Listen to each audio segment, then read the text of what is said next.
As you continue to add power to your motorcycle, one other item that is often generally way overlooked is your clutch. You're not going to get that power to the ground without having your clutch system working properly. And if your stock clutch is slipping, you've wasted your money on everything that you put into your motorcycle to build your horsepower and torque. So today we're going to look at some options out there for you guys to make sure you're getting every bit of your hard-earned dollar that you put into your motor, you're getting that power to the rear wheel where it belongs. So the clutch system on your twin cam, it works great for your stock engine, just daily cruising and riding. But when you go to add a camshaft to it and you really start putting those big bore cylinders on there, putting them high compression pistons in there, that horsepower and torque numbers are going to start to rise pretty quickly. And by doing that, you're putting a lot more stress on your stock clutch. So what I've done for today, I've compiled an option, a lot of different options out there, from some of the most inexpensive to where you can get pretty radical by completely replacing the clutch basket with an adjustable clutch and everything. But we'll look at all the options from the mild to the major invasive systems out there. So before we get to our first option on the list today, please be sure to give this video a like if you enjoy it, and don't forget to subscribe to the channel if you haven't done so already. So the first thing that you can do, and this is absolutely the most inexpensive option when it comes to upgrading your clutch to handle the horsepower that your bike's going to be producing, this is to put a heavy-duty clutch spring in there. The heavy-duty clutch spring actually comes with every single Screaming Eagle kit sold, especially on the Stage 3, Stage 4. Not so much on their Stage 2 kits where they just add a cam. But if you're going with an aftermarket cam, you're going to be adding significantly more power than you would with a Screaming Eagle cam. Probably the power level that you're going to add with an aftermarket cam, that's going to put you up there with what a Screaming Eagle Stage 3 kit would actually produce. So at a bare minimum, when it comes to building power on your motorcycle, even adding a camshaft, it's not a bad idea to look into one of these heavy-duty clutch springs. They're very inexpensive. These aren't going to make your clutch extremely difficult to pull. I know for some of you guys that might be an issue, is the lever pull on it. And when you get into some of these heavy-duty clutches, you can expect some more resistance when you pull your lever. Now, if you have a hydraulic clutch, you don't have to really worry about that. You can pick up a heavy-duty clutch spring from Screaming Eagle, Barnett, Recluse. A lot of the clutch companies out there, they're all basically the same thing, but the prices are going to vary a little bit. I think they're between $30 and $50, depending on which company you go with. Now, if while you're in there to change that clutch spring out, I do recommend that heavy-duty clutch spring at a bare minimum, but we can take it a little further and actually go with some replacement friction disc kits.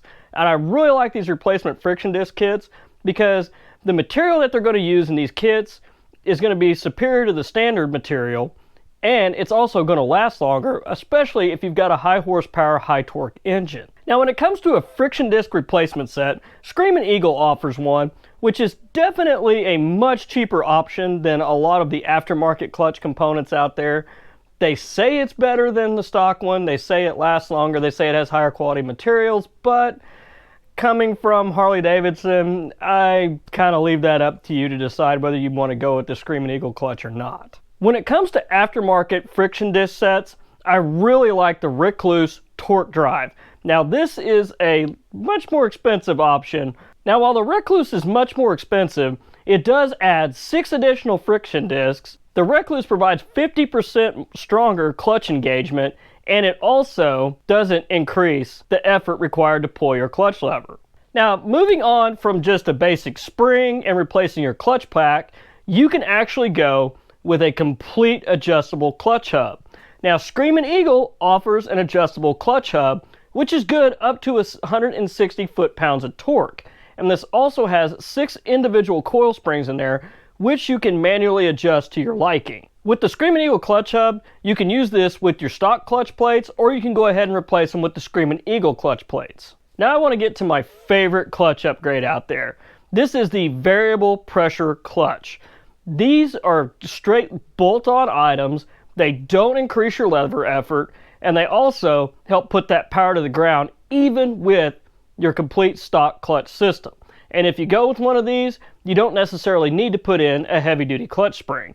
Now, they're a little bit more expensive, roughly about $250, but they're definitely worth it for getting the power to the ground. Now, with this being the most cost-effective and powerful clutch upgrade out there, and I did mention it is a bolt-on design, these units use centrifugal force to apply pressure to the clutch plates.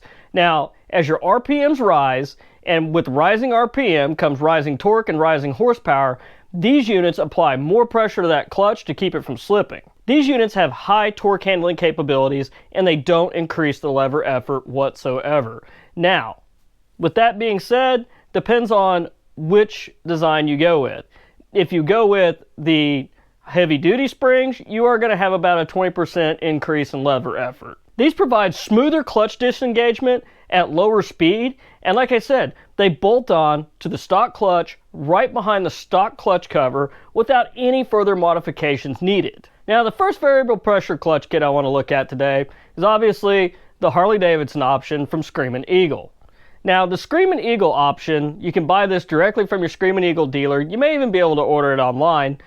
I know Harley's a little finicky about what they'll sell you online, but the Screamin' Eagle kit supports up to 120 foot-pounds using your stock clutch springs. Now, with the stock clutch springs, there is no increase in lever effort. Now, Screamin' Eagle does have another option with their variable pressure clutch kit, and that is to upgrade to the Screamin' Eagle race springs for your clutch. Now, if you put the Screamin' Eagle race springs in there, it is going to increase your lever pull effort by about 35%, but it's also going to support up to 153 foot-pounds of torque. That's a lot of torque. That's a lot more than a lot of bikes are going to be putting out on a good day unless you're going drag racing. Now, the other variable pressure clutch kit I like is from Fuel Moto. Fuel Moto's variable pressure clutch kit will support up to 130 foot-pounds of torque with the stock springs, no increase in lever effort, and it actually will reduce your lever pull effort by around 7%. Now, if you want to go with some heavy-duty aftermarket springs from Fuel Moto in there, this will increase the clutch's torque handling capabilities up to 150 foot-pounds. And with using the heavy-duty springs from Fuel Moto being able to have 150 foot-pound capacity, this also provides 40% additional pressure to the clutch. There's not going to be any slipping of that clutch with one of those units in there. So guys, you could go with any combination of these parts out there. Personally, my personal opinion would be, I think I would go with the variable pressure clutch system and call it a day. That's just me though.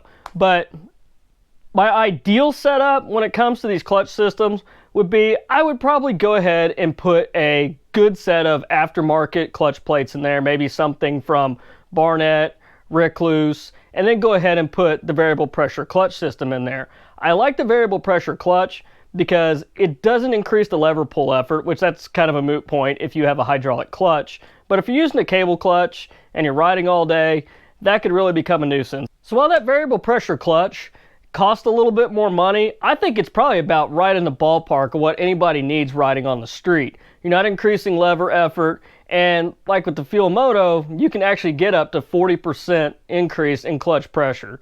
And you're not going to be slipping that clutch and losing your power, because once you create all that power and torque in the engine, it's got to go somewhere. And the first thing that's hit is that compensator, and then the next thing that's hit is that clutch. At a bare minimum, at least put a heavy-duty clutch spring in there. That is probably the best route to go with, just at a bare minimum. I mean, you can't beat that heavy-duty clutch spring for about 35 bucks, and that's even from like Recluse and Barnett.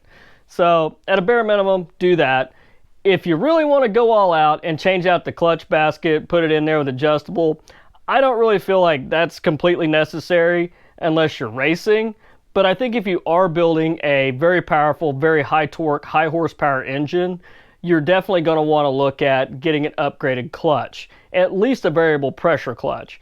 Even better if you want to go ahead and add a set of clutch plates to it. So guys, I know this isn't exciting as the horsepower videos with all the big build-ups and what different cams you can put in there, but it is a very important upgrade to consider, especially when you're doing a lot of upgrades to your motorcycle. You don't want to put all that time and money and effort into your motor and go out and smoke your stock clutch and then be down and not being able to enjoy your engine and after all that hard work you put into it and time and effort. And not only that, don't let your horsepower slip away with a slipping clutch. So guys, I covered a lot of basic clutch upgrades, kind of from things that are very simple and a little bit more invasive, with completely replacing the clutch basket, putting some new plates in. But I want to hear from you guys. What are you guys running out there as far as the clutch on your bike?